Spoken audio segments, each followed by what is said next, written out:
स्वागत है आप सभी का हमारे YouTube चैनल में। और आज हम पढ़ने वाले हैं वर्क एनर्जी एंड पावर से सेकेंड पार्ट इसका। अब सेकेंड पार्ट से है, शुरू करते हैं। डिफरेंट फॉर्म्स ऑफ एनर्जी, अलग अलग तरीके के एनर्जी के forms. Nature has provided to mankind energy in various forms, namely solar energy, heat और radiant energy, light energy, chemical और fuel energy, hydro energy, electrical energy, nuclear energy, geothermal energy, wind energy, sound energy, magnetic energy, mechanical energy etcetera. तो प्राकृतिक ने हम लोगों को क्या दिया है, मैनकाइंड को बहुत तरह की एनर्जी दिए हुए हैं, जिसमें इन सब का ये नाम लिखा हुआ है। सोलर है, हीट है, रेडिएंट है, लाइट एनर्जी, केमिकल एनर्जी है, हाइड्रो यानी कि फ्लोइंग वाटर वाली एनर्जी है, फिर इलेक्ट्रिसिटी है, न्यूक्लियर एनर्जी, जियोथर्मल एनर्जी मतलब अर्थ का जो इंटीरियर है वो बिल्कुल मोल्टेन स्टेट में है, तो उससे जो एनर्जी निकलती है वो एनर्जी है। फिर विंड एनर्जी है, मैग्नेटिक एनर्जी है, साउंड एनर्जी है, मैकेनिकल एनर्जी। तो different forms of energy are described below. तो ये जो नीचे अभी हम पढ़ने जा रहे हैं, अलग अलग तरीके के फॉर्म्स ऑफ एनर्जी हैं जिनको कि डिस्क्राइब किया हुआ है। सबसे पहला है first one, solar energy. Solar energy क्या है? The energy radiated out by the sun is called the solar energy. जो एनर्जी रेडिएट होती है सन के द्वारा, उसी एनर्जी को कहते हैं solar energy. Earth received about 1 kilo joule energy per second on 1 square metre area on a clear sunny day. अगर धूप वाला दिन है, अच्छे से धूप खिली हुई निकली हुई है, तो 1 मीटर स्क्वायर पे 1 किलो जूल एनर्जी जो है धरती के ऊपर आती है, पड़ती है। और सन के अंदर, inside the sun, energy is produced by nuclear fusion reaction. That is कि 4 hydrogen nuclei combine to form a helium nucleus with the release of tremendous amount of energy। सूरज के अंदर ये जो एनर्जी है वो कहाँ से आती है? ये न्यूक्लियर फ्यूजन के द्वारा आती है, यानी कि 4 हाइड्रोजन के छोटे छोटे न्यूक्लियाई कंबाइन करते हैं ताकि हीलियम का एक न्यूक्लियस फॉर्म कर सकें। और जब वो फॉर्म करते हैं तो ऐसा करने में tremendous amount of heat energy release होती है। Energy from the sun is radiated out in all direction. जो सूरज से रोशनी निकलती है, जो एनर्जी निकलती है वो रेडिएट होती है चारों दिशाओं में, हर तरफ। Our earth receives only a billionth part of total energy radiated out from the sun. अगर सन से 1 बिलियन एनर्जी निकल रही है तो समझ लो अर्थ पे सिर्फ 1 आ रही है ना। ओनली अ बिलियंथ पार्ट है ना, बिलियन में डिवाइड करो, 1 बिलियन आ रही है तो सिर्फ 1 पार्ट जो है अर्थ को मिल रहा है। The plants collect and store the sun's energy. They use the solar energy to make food during photosynthesis. Plant collect करते हैं, स्टोर करते हैं सन की एनर्जी को और यूज़ करते हैं इस एनर्जी को फोटोसिंथेसिस के टाइम में फूड प्रिपेयर करने में। फिर इसके बाद नेक्स्ट है कि solar energy can not be use to do work directly because it is too diffused and it is not always available uniformly. ये सच्चाई है कि सोलर एनर्जी हमेशा काम के लिए इस्तेमाल इसलिए नहीं हो जा पाती क्योंकि वो बहुत डिफ्यूज्ड है, मतलब कम अमाउंट में हम, मतलब बहुत ज़्यादा ही इंटेंस नहीं है, इंटेंसिटी ज़्यादा, और ये हमेशा यूनिफॉर्मली अवेलेबल भी नहीं रहती, मतलब अच्छी धूप निकलेगी तभी अवेलेबल होगी। However, a number of devices such as solar panel, solar furnaces and solar cell have been invented to make use of solar energy। अब सोलर एनर्जी के यूज़ को यूज़ करके उसके मतलब इंटेंसिटी को इन्हेंस करने के लिए सारे डिवाइसेस बने हुए हैं, और आप अभी देखोगे कि किस तरह से ये काम करते हैं, जिसमें सबसे पहला है solar panel. A solar panel consist of black painted metal surface which absorb the sun's energy and heats water in its contact। अब ये सोलर पैनल कैसा होता है? काले कलर का पेंटेड मेटल होता है जो कि एब्जॉर्ब करता है सारा एनर्जी सन का। आपको मालूम होगा black bodies are good conductor of heat, तो ये ब्लैक कलर का होता है इसीलिए, और ये जो वाटर है इसके कॉन्टेक्ट में उसको वो हीट करता है उसी सन की एनर्जी को एब्जॉर्ब करके। In a solar furnace parabolic mirrors are used to focus sun rays on a small area and a temperature of about 3000 degree Celsius is achieved। जो सोलर फर्नेस होता है वो पैराबोलिक मिरर होता है ऐसा, और इस पे जो सूरज की रोशनी जाती है बिल्कुल ऐसा होता है, ठीक। अब इस पे जो रोशनी जाती है, सारी की सारी रोशनी जो है एक छोटे से एरिया पे रिफ्लेक्ट करवा के डाली जाती है और टेम्परेचर 300,000 डिग्री सेल्सियस का अचीव किया जाता है। और ये heat can be use to produce steam by boiling water and steam can be use to drive the turbine of an electric generator. और इस 3000 डिग्री सेल्सियस का टेम्परेचर वाकई बहुत ज़्यादा टेम्परेचर है, तो इससे जो है वाटर हीट किया जा सकता है और स्टीम से जो है क्या किया जा सकता है, आप इलेक्ट्रिक जनरेटर को, आप टरबाइन को घुमा सकते हो, रोटेट करवा सकते हो, जिससे कि आपको इलेक्ट्रिसिटी प्रोड्यूस हो सके। The solar cell are use to convert solar energy into electrical energy.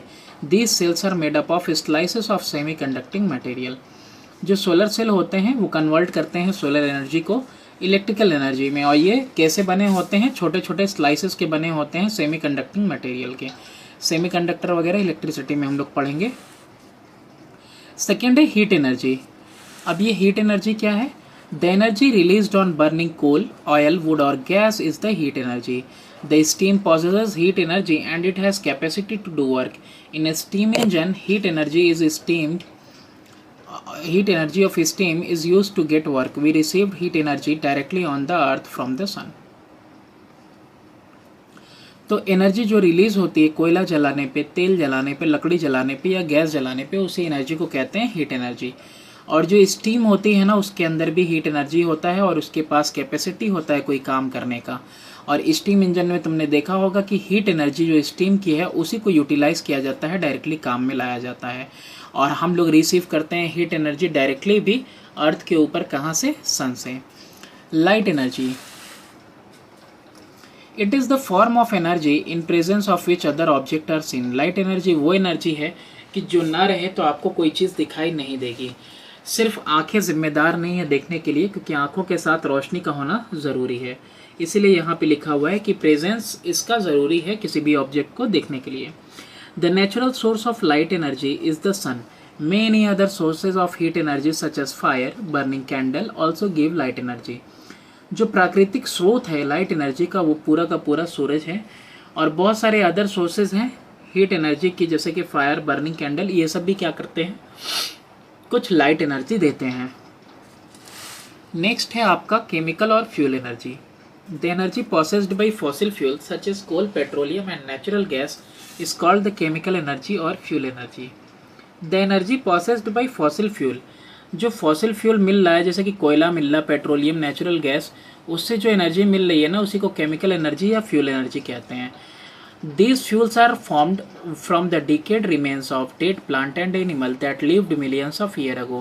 हज़ारों हजार साल पहले, है ना, ये जो पेड़ पौधे जीव जंतु मर गए और वो जो है कि मिट्टी के नीचे दबते चले गए लेयर बाय लेयर, तो एक्सट्रीम प्रेशर वगैरह पाके, कंडीशन पाके वो कन्वर्ट हो गए हैं फॉसिल फ्यूल में।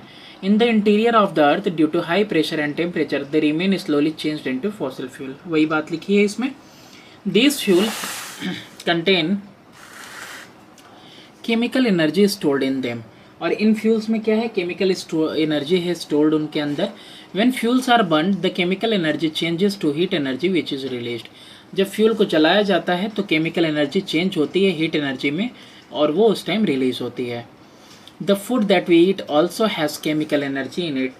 The plant convert the solar energy into chemical energy of food during photosynthesis. अब जो फूड हम लोग खाना खाते हैं उसके अंदर भी क्या है, केमिकल एनर्जी है। प्लांट क्या करता है, कन्वर्ट करता है सोलर एनर्जी को केमिकल एनर्जी के अंदर फोटोसिंथेसिस के टाइम पे। अब battery has chemical energy stored in it and it provide the electrical energy when needed by the chemical reaction which take place inside it. Battery के अंदर chemical energy होती है और वो स्टोर फॉर्म में होती है, और वो प्रोवाइड करता है इलेक्ट्रिकल एनर्जी जब ज़रूरत होती है, जब आप उसका कनेक्शन करते हो, है ना, तो चार्जेस फ्लो करते हैं। और ये केमिकल रिएक्शन के द्वारा होता है, जो केमिकल रिएक्शन बैटरी के अंदर हो रहे होते हैं। नेक्स्ट है हाइड्रो एनर्जी। ये एनर्जी है क्या, तो energy processed bye the fast moving water is called the hydro energy. जो एनर्जी प्रोसेस होती है फास्ट मूविंग वाटर से, उसको हाइड्रो एनर्जी कहते हैं। The energy is use to generate electricity in hydro electric power stations. ये energy use की जाती है जनरेट करने के लिए बिजली हाइड्रो इलेक्ट्रिक पावर स्टेशन में। अब देखो कैसे होता है, वो भी इसी में है। For this water is stored in dams built across the river high up in the hills and then water is then allowed to run down the pipes and the energy of running water is use to turn a turbine. The turbine drives generator to produce electrical energy. इस चीज़ के लिए जहाँ ऊंचाई से निचाई की तरफ पानी आता है तो वहाँ पानी का रास्ता चारों तरफ रोक दिया जाता है, डैम बना दिया जाता है और डैम पे डोर्स वगैरह लगा दिए जाते हैं हाई अप पे, ताकि वहाँ से जो पानी है ना वो हम अपने हिसाब से, अपनी ज़रूरत के हिसाब से उसको गिराएं। और जब वो पानी जब रन करेगा डाउन पे तो काफ़ी रफ्तार से जाएगा, क्योंकि पहले तो उसको कलेक्ट कर लेंगे। जब वो स्पीडीली जा रहा होगा तो रनिंग वाटर को हम यूज़ करेंगे टरबाइन रोटेट करने के लिए, और यही टरबाइन ड्राइव करेगा जनरेटर को और जनरेटर प्रोड्यूस करेगा बिजली। नेक्स्ट है electrical energy. When two dry bodies are rubbed together, they get charged due to the movement of free electron from one body to other body, so they possess electrical energy. दो bodies अगर दोनों को रब किया जाए एक दूसरे के साथ तो वो दोनों चार्ज हो जाती हैं, है ना। क्यों? क्योंकि मूवमेंट होता है फ्री इलेक्ट्रॉन्स का एक बॉडी से दूसरे बॉडी पे, तो उसी को एनर्जी को कहते हैं electrical energy. An electric cell is a source of electrical energy. ये जो इलेक्ट्रिक सेल होता है ये सोर्स है इलेक्ट्रिक एनर्जी का। नेक्स्ट है nuclear energy. The energy released during the process of nuclear fusion and fission is called nuclear और atomic energy. जो एनर्जी रिलीज होती है न्यूक्लियर फ्यूजन के द्वारा, यानी कि एक हैवी न्यूक्लियाई दो छोटे छोटे में ब्रेक डाउन करना फिजन, और फ्यूजन मतलब दो छोटे छोटे न्यूक्लियाई मिल के एक बड़ा nucleus banana, that is called fusion. तो इसमें क्या होता है, tremendous amount of energy release होती है, तो इसी एनर्जी को क्या कहते हैं, nuclear energy. In both these processes, there is loss in mass which convert into energy in accordance with the Einstein mass energy relation. इन दोनों ही प्रोसेस में, यानी फिजन एक बड़े न्यूक्लियस का दो छोटे न्यूक्लियाई में टूट के बिखरना, दो छोटे न्यूक्लियाई का एक बड़े न्यूक्लियाई में कन्वर्ट होना, इस प्रोसेस में एनर्जी मिलती है और energy is equal to mc²। Energy कितना निकलेगा, मास डिस्ट्रॉय होगा, तो देखो ये प्रोहिबिट करता है ना, हाँ प्रोहिबिट करता है कौन से वाली लॉ को, कि मास can neither be created not be destroyed. तो देखो यहाँ पे मास डिस्ट्रॉय हो रहा है और वो चेंज हो रहा है एनर्जी में, और ये मास बहुत माइनर भी होगा तो स्पीड ऑफ लाइट का स्क्वायर, यानी 3 लाख किमी पर सेकेंड वाला 3 लाख का square. This energy is used in nuclear reactor to produce electrical energy and is used in atom bomb to produce heat and other forms of energy so as to destroy the enemy in war. ये energy इस्तेमाल की जाती है nuclear reactor में, तो nuclear reactor से वही बिजली प्रोड्यूस करते हैं, या फिर इलेक्ट्रिकल एनर्जी प्रोड्यूस करने के लिए, या फिर एटम बम के लिए यूज़ करते हैं, या दूसरे इसी तरीके से इस्तेमाल करते हैं इसका, ताकि हम अपने दुश्मन को ख़त्म कर सकें। इसके बाद है geothermal energy. The energy released in nuclear disintegration in the interior of earth gets stored deep inside the earth and is called the geothermal energy. वो एनर्जी जो रिलीज होती है न्यूक्लियर डिसइंटीग्रेशन के टाइम पे इंटीरियर ऑफ द अर्थ, यानी कि अर्थ के interior में वो स्टोर हो जाती है, कहाँ पे, अंदर में ही, तो उसी एनर्जी को जियोथर्मल एनर्जी कह रहा है। This energy heats up the underground water to produce natural steam. और ये जो एनर्जी है ना अंदर ही अंदर पानी को बिल्कुल गर्म कर देती है और नेचुरल प्राकृतिक रूप से आपको स्टीम मिलता है। The electric power companies have drilled wells into the earth to trap this steam so as to run their generator. अब क्या किया, कुआं बना दिया तो उसमें से लगातार स्पीड के साथ जो है कि वो स्टीम निकलेगा। तो अब जो स्टीम निकल रहा है ना उसमें क्या किया, उसको ट्रैप कर दिया, और ट्रैप करके उस पर टरबाइन वगैरह लगा दिया ताकि उनका जनरेटर चल रहा है। Some time the natural steam also comes to the surface of the earth as hot spring और गीजर। तो हॉट स्प्रिंग और गीजर की तरह कभी कभी ये जो है प्रेशर जब ज़्यादा हो जाता है तो ये जो है अर्थ के सरफेस पे आ जाता है। नेक्स्ट है हमारा wind energy. The energy possessed by the fast moving air that is storm is called the wind energy. जो एनर्जी फास्ट मूविंग एयर में होती है उसी को विंड एनर्जी कहते हैं। This energy is used in driving a windmill. In past for many years in rural areas windmills were use to pump out underground water and to grind grains. अब ये जो energy है ना इसको इस्तेमाल किया जाता है एक विंड मिल को चलाने में। पहले के दशक में, काफ़ी साल पहले जो गांव का इलाका था वहाँ पे विंड मिल यूज़ किया जाता था, जिससे अंडरग्राउंड वाटर को निकाला जाता था या फिर ग्रेन्स वगैरह को ग्राइंड किया जाता था इससे, ठीक है, पीसा जाता था। Nowadays large giant wind mills are being used to drive the electric generator for producing electricity. अब क्या है, बड़े बड़े जो है बना दिए गए हैं विंड मिल्स ताकि वो क्या करें, रोटेट करें विंड्स की वजह से और जनरेटर कनेक्टेड है ताकि इलेक्ट्रिसिटी प्रोड्यूस हो सके। फिर इसके बाद है next sound energy. A vibrating body possesses sound energy. एक वाइब्रेट करता हुआ बॉडी हमेशा साउंड एनर्जी होता है उसमें। It is sensed by our ear when the disturbance produced in the atmospheric air layers by vibrating body reaches our ear and produces vibration in the ear membrane, sound is heard। अब ये sound energy कैसा है, ये भाई हमारा जो है कान इसको परसीव करता है अच्छे से। जब कोई डिस्टर्बेंस प्रोड्यूस होता है एयर में, ठीक है, एटमॉस्फेरिक लेयर में वाइब्रेटिंग बॉडी के द्वारा, तो वो जो है डिस्टर्बेंस हमारे कान तक पहुंचता है और हमको जो है आवाज़ सुनाई देती है। वो मेनली जो हमारा ईयर मेम्ब्रेन है वो वाइब्रेट करता है उस एनर्जी की वजह से और साउंड सुनाई देती है। Magnetic energy, energy possessed by a magnet due to which it can attract iron filings is called the magnetic energy. अब ये मैग्नेटिक एनर्जी क्या है, तो मैग्नेट के अंदर होती है और इस एनर्जी की वजह से ही वो क्या करता है कि आयरन नेल्स वगैरह से लेके आयरन एल को वो अपनी तरफ अट्रैक्ट करता है। मैकेनिकल एनर्जी क्या होता है, तो मैकेनिकल एनर्जी वो एनर्जी है possessed by a body due to its state or rest or motion is called the mechanical energy। अब कोई बॉडी स्टेट ऑफ रेस्ट में है या स्टेट ऑफ मोशन में है, तो मोशन में हो चाहे वो रेस्ट में हो, तो दोनों ही कंडीशन में जो एनर्जी उसके पास है that is called mechanical energy.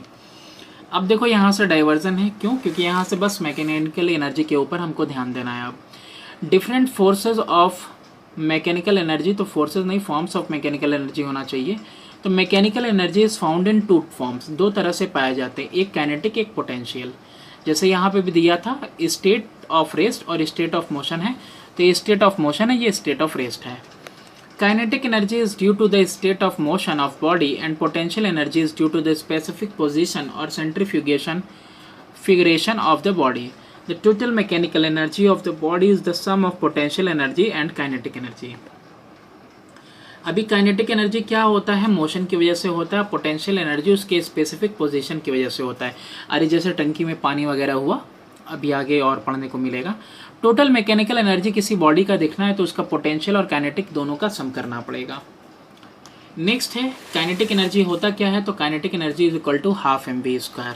इसका अभी हम डिराइवेशन भी देखेंगे। A body in motion is set to possess the kinetic energy, thus we define the kinetic energy as follows: energy possessed by a body by virtue of its state of motion is called energy, kinetic energy। कोई body motion में है तो उस समय उसके अंदर जो energy है उसको काइनेटिक एनर्जी बोलते हैं। इसलिए काइनेटिक एनर्जी को डिफाइन किया गया है कि energy possessed by body virtue of its state of motion, यानी कि मोशन में रहते हुए जो एनर्जी वो पॉसेस करती है उसी को क्या कहते हैं, काइनेटिक एनर्जी। और ये डिनोट होता है सिंबल के से। एग्जाम्पल दिया हुआ है, a fast moving stone has the capacity of breaking a window pane on striking it and thus it has kinetic energy. एक फास्ट मूविंग जो पत्थर होता है देखने में छोटा होता है लेकिन उसके अंदर इतनी एनर्जी होती है कि वो एक बड़े से चींटी को तोड़ दे, तो यही जो है इसका मतलब वो रनिंग, आपका जो रन करता हुआ फास्ट मूविंग स्टोन है उसके अंदर काइनेटिक एनर्जी है। Similarly a car in motion, moving hands of a clock, bullet fired from gun, rolling ball, Apple falling from a height having the kinetic energy. जितनी भी चीज़ें सब मोशन में है। मूविंग हैंड ऑफ क्लॉक यानी कि घंटे की सुई जो जा रही है, कार अगर मोशन में है, बुलेट जो फायर हुआ है ना, शरीर के आर पार भी हो जाता है। तो ये जितने भी मोशन में हैं उन सब के पास क्या है, काइनेटिक एनर्जी है। Quantitative value of kinetic energy. Quantitative value क्या है काइनेटिक एनर्जी का, तो kinetic energy possessed by a moving body can be measured by amount of work which the moving body can perform before coming to rest. तो भैया इसको नापोगे कैसे, तो नापेंगे इस तरीके से कि कोई मूविंग बॉडी थी, रेस्ट में आने से पहले पहले क्या की है ना, तो जो काम की बस इतना ही उसके अंदर काइनेटिक एनर्जी था। This can be calculated by applying an opposing force to stop the body and finding the amount of work done by the opposing force. तो ये कैसे कैलकुलेट होगा, अपोजिंग फोर्स को हम अप्लाई करेंगे बॉडी को stop करने के लिए और फाइंड आउट करेंगे amount of work done by the opposing force. तो अब यहाँ पे देखो आपको समझाने का टाइम आ गया है।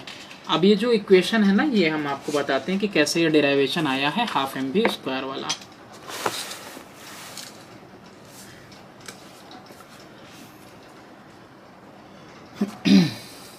तो सबसे पहले मान लिया हमने, सपोज ही करते हैं, सपोज में एक्स ही करते हैं, लेकिन यहाँ पे मास कितना है बॉडी का, m है। अब बॉडी वेलोसिटी के साथ घूम रही है और वेलोसिटी v है, और रेस्ट पे लाया गया अपोजिंग फोर्स से, और अपोजिंग फोर्स कितना है, अपोजिंग फोर्स को हमने f ले लिया। कोई बॉडी है जिसका मास m है, वेलोसिटी v है, अपोजिंग फोर्स क्या है, f है, और इस f की वजह से ही हमने उसको स्टॉप कर दिया। तो kinetic energy is equal to work done by retarding force. देखो अब दो अलग चीज़ हो गई, एरो बना दे रहा, अपोजिंग फोर्स, रिटार्डिंग फोर्स एक ही चीज़ है, force in stopping it. Kinetic energy ये हो गया, यानी कि काइनेटिक एनर्जी हुआ work done by retarding force. तो रिटार्डिंग फोर्स क्या काम करेगा, work done is equal to force into displacement, कितना फोर्स लगा कितना डिस्प्लेसमेंट हुआ, ठीक है। तो अभी काइनेटिक एनर्जी क्या है, फोर्स इनटू डिस्प्लेसमेंट, कोई दिक्कत नहीं।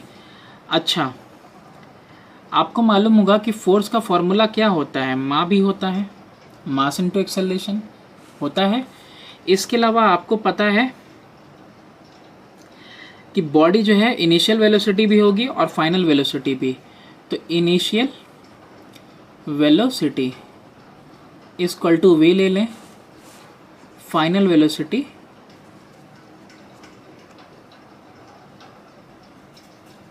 इनिशियल u लेते हैं, फाइनल v ले लेते हैं। लेकिन यहाँ पे हम क्या कर रहे हैं, work done by retarding force in stopping it, body को स्टॉप कर दे रहे हैं। तो ये v ले लो इनिशियल, और फाइनली बॉडी क्या हो गई, स्टॉप हो गई, तो फाइनल वेलोसिटी हमने 0 ले लिया। तो अब यहाँ से v और 0 से f इक्वल टू ma से आपको एक रिश्ता मालूम होगा, v square equal to u square plus 2as, ठीक है। अब देखो v स्क्वायर का मतलब फाइनल वेलोसिटी, इनिशियल का मतलब v था, ध्यान से देखना, इनिशियल का मतलब v था। तो यहाँ u की जगह पे हम क्या रखेंगे, v रखेंगे, v स्क्वायर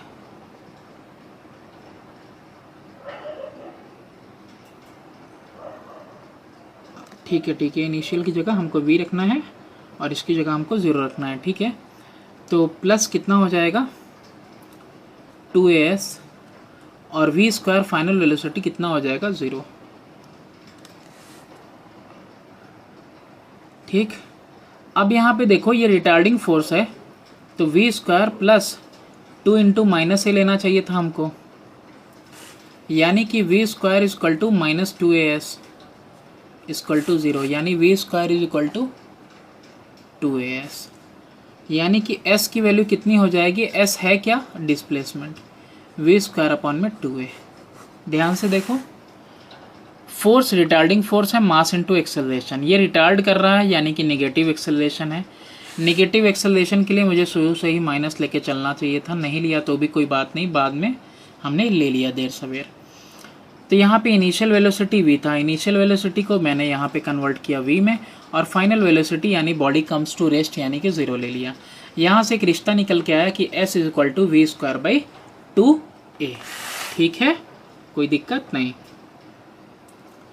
अभी एक बात बताओ, f इक्वल टू ma भी था और वो भी, तो kinetic energy equal to f into s हो गया। f की जगह पे क्या लिख सकते हो, f की जगह पे तुम लिख सकते हो m इंटू ए इंटू डिस्प्लेसमेंट। अब m है इंटू ए है, और डिस्प्लेसमेंट के लिए अभी तुमने क्या वैल्यू निकाली है, displacement equal to v square by 2a। क्या निकालोगे, v square by 2a, a से a कट जाएगा, कितना आएगा, mv square by 2, mv square by 2 ही क्या हुआ, हाफ mv स्क्वायर। तो यहीं से डिराइव हुआ है काइनेटिक एनर्जी तुम्हारा। फिर इसके आगे बोल रहा है रिश्ता किसके बीच में, काइनेटिक एनर्जी और मोमेंटम के बीच में, तो वो भी हम देख लेते हैं।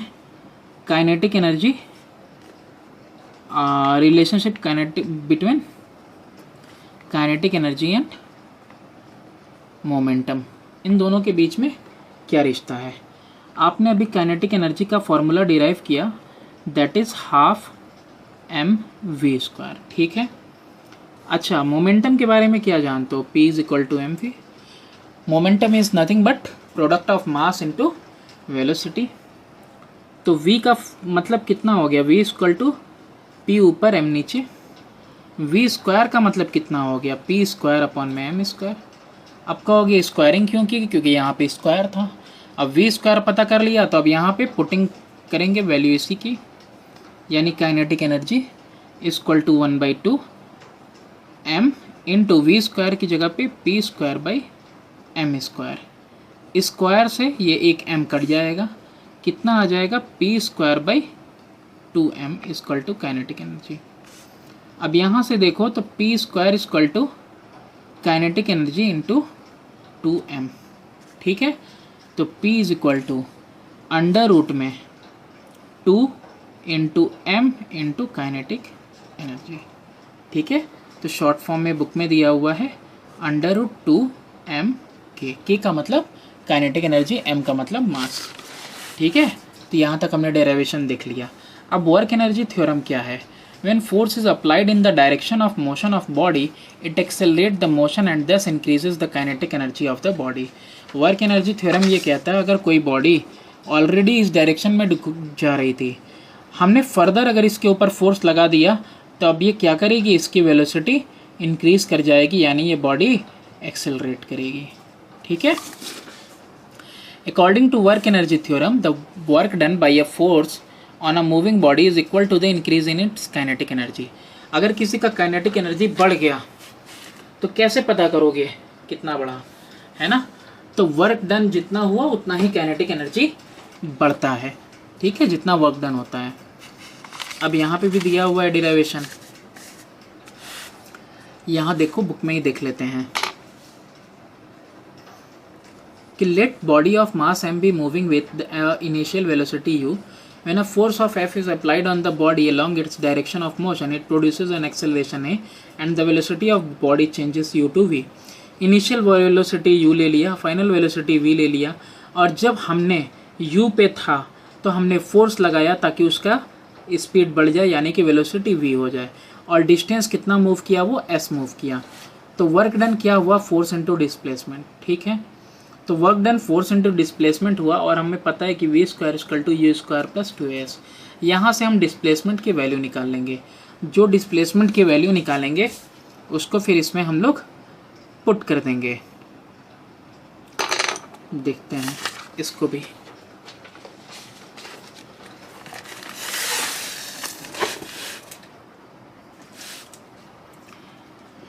मान लो कोई बॉडी थी मास m की, वो मूव कर रही थी इनिशियल वेलोसिटी u के साथ, किसी ने उसके ऊपर फर्दर फोर्स अप्लाई कर दिया। अब वो बॉडी जो है ना m, मास तो चेंज होगा नहीं, लेकिन अब वो मूव कर रही है वेलोसिटी v के साथ, उसके वेलोसिटी में चेंज आ गया, चेंज आया यानी कि वो बॉडी कैसी हुई, एक्सेलरेट हुई, है ना। वेलोसिटी का चेंज होना मतलब एक्सेलरेशन होना।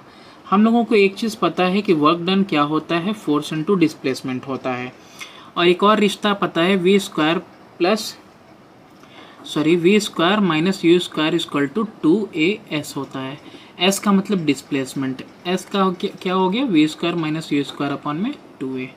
तो ये आ गया हमारा s। इसके अलावा और क्या पता है हमको, f इक्वल टू ma पता है।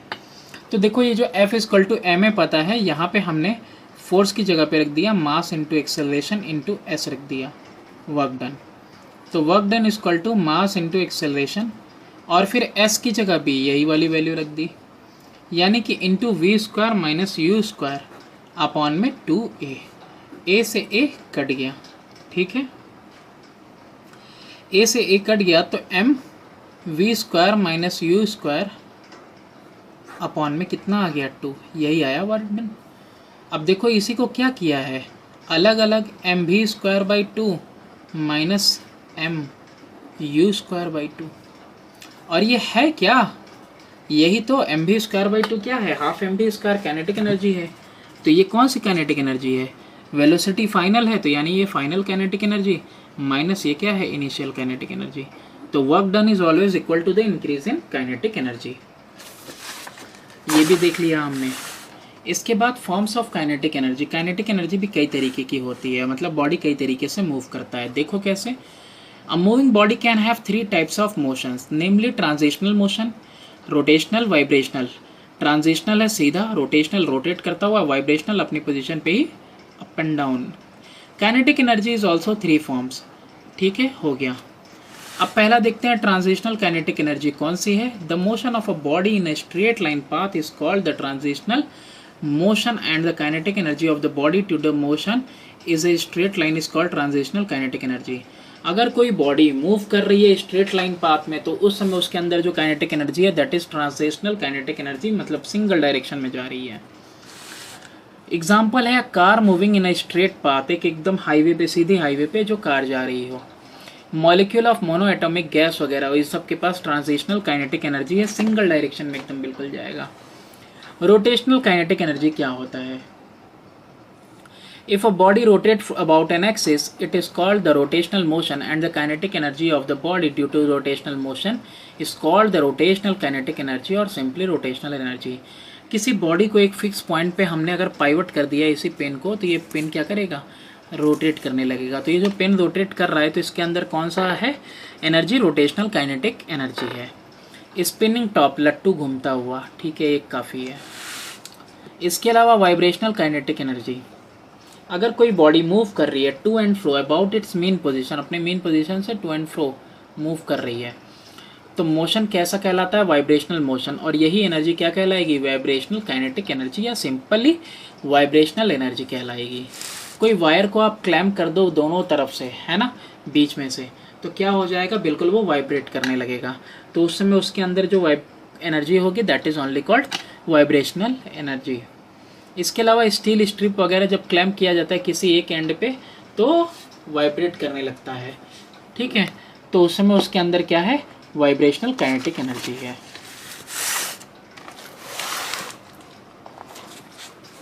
Depending upon its state of motion, a moving body में possess either one form of above energy or more than one form of energy simultaneously. ऐसा नहीं है कि देखो रोटेशनली है, ट्रांजिशनल है और वाइब्रेशनल है, तो ऐसा नहीं है कि सिर्फ बॉडी, कोई एक बॉडी एक टाइम में एक ही टाइप की एनर्जी पॉजेस कर सकती है, हो सकता है एक से ज़्यादा एनर्जी पॉजेस करे।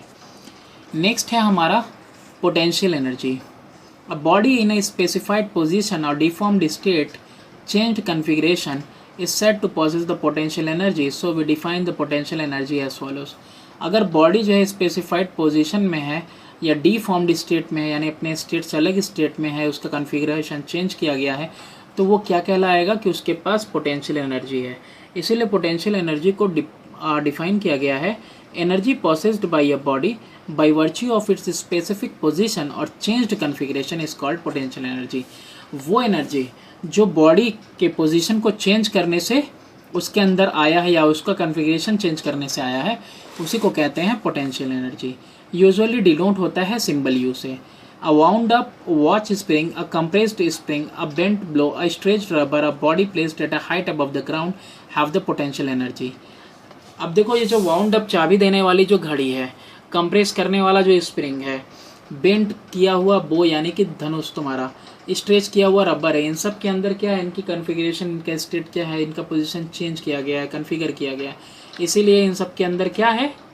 पोटेंशियल एनर्जी है। किसी चीज़ को हाइट पे लेके जाया गया तो भी जो है उसके अंदर क्या है? Potential energy. Forms of potential energy हम लोग देखते हैं। फॉर्म्स ऑफ पोटेंशियल एनर्जी में मैकेनिक्स में potential energy is mainly two kind, दो तरह की पोटेंशियल एनर्जी है, ग्रेविटेशनल पोटेंशियल एनर्जी और इलास्टिक पोटेंशियल एनर्जी।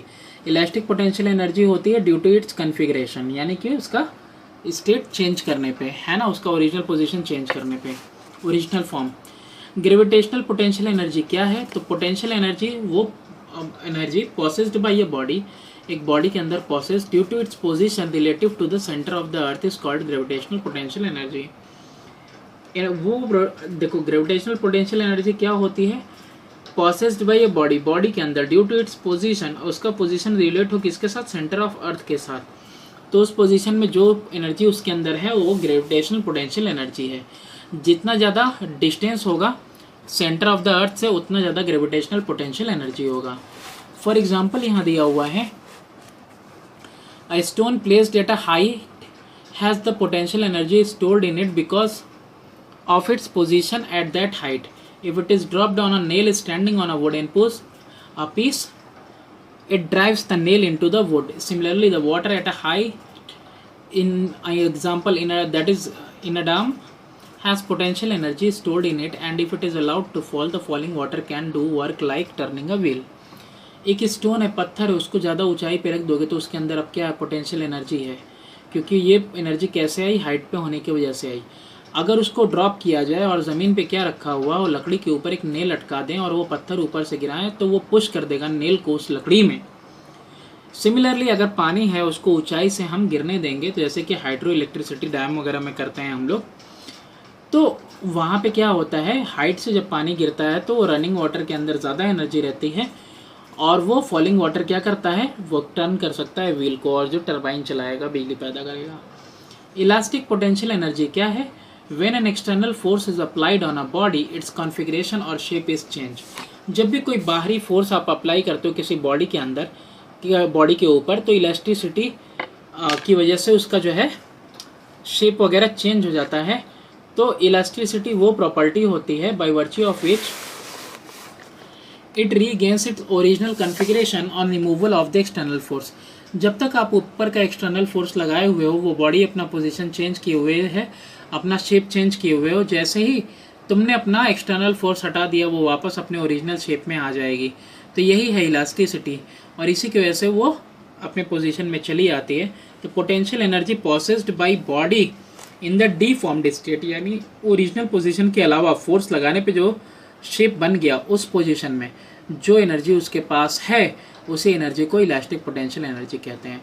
और ये इक्वल होता है amount of work done in deforming the body, मतलब कितना ताकत तुमने लगाया उसका आकार चेंज करने में। एग्जाम्पल है जैसे घड़ी है, घड़ी को तुमने सुइयाँ दी, चाबी दी, तो वो तुमने क्या किया, कॉइल्स को तुमने कई बार रोटेट किया है ना, तो उसी की वजह से अब क्या करेगा, उसके अंदर पोटेंशियल एनर्जी स्टोर्ड हो गई जब तुमने कई बार टर्न किया। अब क्या होगा, वो जो है, जो तुम्हारा निडल है वो बिल्कुल रोटेट करेगा। एज द स्प्रिंग अनविंड, अपने आप को जैसे जैसे ये स्प्रिंग खोलता है वैसे वैसे आपकी घड़ी चलती रहती है। It does work in moving the hands of the watch, watch के हैंड्स चलते हैं। Compressed spring has potential energy because of it's compressed state, compress किया गया ना उसके स्टेट को, इसीलिए उसको में अंदर क्या है, पोटेंशियल एनर्जी है। बहुत सारे एग्जाम्पल है इसके अलावा भी इसमें। ग्रेविटेशनल पोटेंशियल एनर्जी क्या क्या फॉर्मूला है, दैट इज mgh। जब when a stone is lifted from the ground to a certain height, जब किसी पत्थर को हम किसी सर्टेन हाइट तक लेके जाते हैं तो वर्क डन होता है against the force of gravity, यानी फोर्स ऑफ ग्रेविटी क्या कर रही थी, उसको दबा के चिपका के अपने साथ रखी हुई थी और मैंने क्या किया, उसको ज़मीन से अलग किया, मतलब ग्रेविटी जो अपनी तरफ उसको खींच रही थी हमने उसके अगेंस्ट में काम किया। तो this amount of work done is stored in the stone in the form of gravitational potential energy. जितना ताकत लगा के हमने उसको ऊपर उठाया है उतनी ही ताकत उसके अंदर स्टोर हो गई। अब वो ज़मीन पे गिरेगा तो उतना ही इम्पैक्ट लाएगा। Due to this energy it acquire the capacity of doing work, और इस एनर्जी की वजह से उसके अंदर क्या हो जाता है, कैपेसिटी आ जाती है काम करने की। क्वांटिटेटिव वैल्यू कैसी है ग्रेविटेशनल पोटेंशियल एनर्जी की, यानी कि इसको हम मेज़र कर सकते हैं। ग्रेविटेशनल पोटेंशियल एनर्जी जो बॉडी की होती है eight a height above the ground, ground के ऊपर है तभी हो पाएगा, क्योंकि हाइट 0 तो mgh, हाइट 0 तो कोई ग्रेविटेशनल पोटेंशियल नहीं आएगा। Measured by the amount of work done in lifting it up to that height against the force of gravity, तो वो मेजरमेंट होता है कि कितना काम किया आपने उसको ग्रेविटी के अगेंस्ट ऊपर ले जाने में। अगर कोई बॉडी m है, लिफ्ट किया जा रहा है वर्टिकल हाइट h तक, तो फोर्स रिक्वायर होगा। अब फोर्स ऐसे में क्या होता है, मास इनटू एक्सेलरेशन, तो एक्सेलरेशन नहीं है तो मास इनटू ग्रेविटी हो जाएगा mg, और जिस हाइट तक लेके गया यानी कि डिस्प्लेसमेंट, तो mgh हो गया, है ना। वर्क डन का फॉर्मूला क्या होता है, force into displacement. Pencil, work done का फॉर्मूला क्या होता है, यहाँ पे देखो, वर्क डन का फॉर्मूला होता है फोर्स इनटू डिस्प्लेसमेंट। डिस्प्लेसमेंट के लिए हाइट हो गया, फोर्स के लिए मास इनटू एक्सेलरेशन, एक्सेलरेशन की जगह पे g, तो mgh, potential energy is equal to mgh।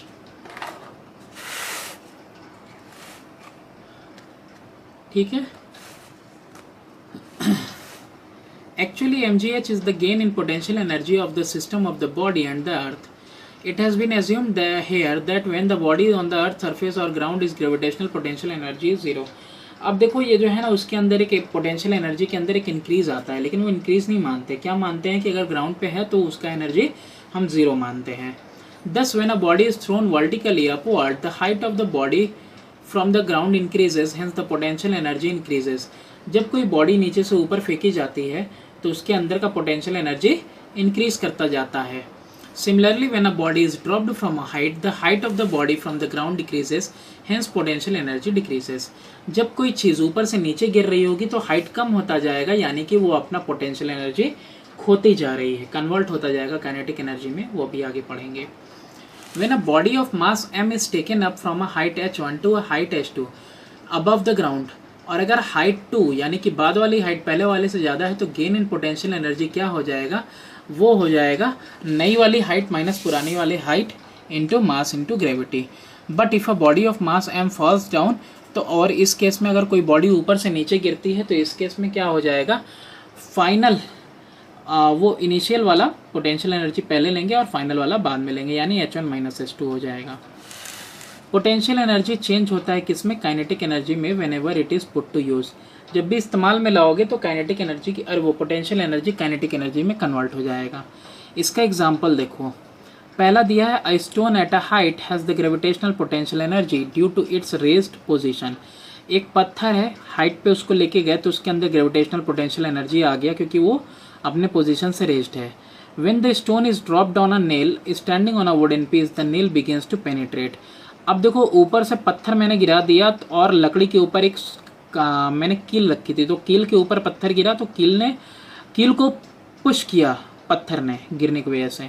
The reason is that कि स्टोन जो है स्टार्ट कर दिया मूव में करना, है ना, क्योंकि ऊपर से जब गिराया तो उसका धीरे धीरे पोटेंशियल एनर्जी खो रहा है, काइनेटिक एनर्जी बढ़ रहा है, स्पीड में आता जा रहा है, नीचे वो एक्सेलरेट हो रहा है और आके धड़ाम से गिरेगा किसके ऊपर, नेल के ऊपर, और नेल पेनिट्रेट होगा। The moving stone has the kinetic energy, और मूविंग स्टोन के अंदर काइनेटिक एनर्जी होता है।